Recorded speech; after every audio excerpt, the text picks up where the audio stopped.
I'm doing my first test print on the new 3D printer. Never ran a 3D printer before.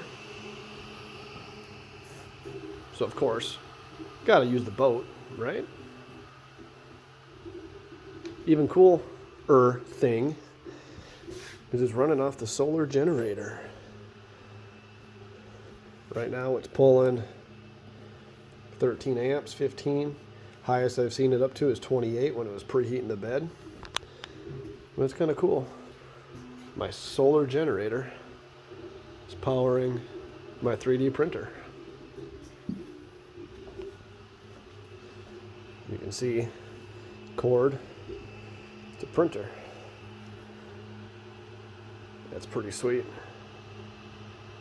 You can 3D print anywhere now with your own solar generator.